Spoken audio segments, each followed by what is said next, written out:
मंडळी, कोल्हापुरातला एक प्रसिद्ध आणि लोकांमध्ये सतत चर्चेत असणारा कॉर्नर तो म्हणजे व्हीनस कॉर्नर। आज आपण याच व्हीनस कॉर्नर बद्दल माहिती जाणून घेणार आहे। पण या कॉर्नरची माहिती जाणून घेण्याआधी कोल्हापुरातल्या एका जुन्या चित्रमंदिराची अर्थात व्हीनस चित्रमंदिर म्हणजेच व्हीनस टॉकीजची माहिती आपल्याला जाणून घ्यायला हवी। खरं तर 6 जून 1931 रोजी कोल्हापूरमध्ये तय्यब अली बोहरी यांनी एक चित्रमंदिर सुरू केलं। म्हणजे ज्या ठिकाणी आता शाहूपुरी आहे ना, त्याच परिसरामध्ये त्यांनी व्हीनस चित्रमंदिर सुरू केलं। हे आधी सुरू झालं होतं, त्यानंतर शाहूपुरी व्यापारी पेठेची निर्मिती झाली।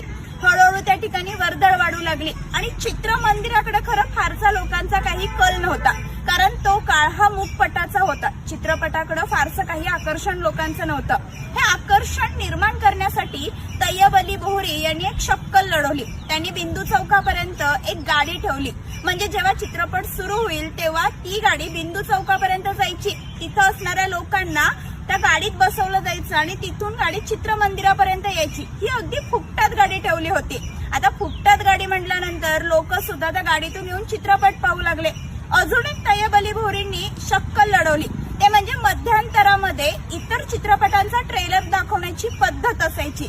पण त्यांनी एक शक्कल अशी लढवली की मधल्या 15 मिनिटांच्या कालावधीमध्ये त्यांनी नृत्य करणाऱ्या नर्तिका तिथं दाखवल्या आणि तो नृत्य पाहण्यासाठी बरेच लोक येऊ लागले। म्हणजे तो चित्रपट पाहण्यापेक्षा तो मध्यंतर पाहण्यासाठी अनेक लोक तिथं येऊ लागले आणि हळूहळू लोकांचं आकर्षण या व्हीनस चित्रमंदिराकडे वाढू लागलं। आणि एक वेळ अशी आली की व्हीनस चित्रमंदिर हे कोल्हापुरातलं करमणुकीचं केंद्रच बनलं। मग काय, ज्या ठिकाणी ज्या कॉर्नरला हे व्हीनस चित्रमंदिर होतं ना, त्याच कॉर्नरला या चित्रमंदिरामुळे नाव पडलं व्हीनस कॉर्नर।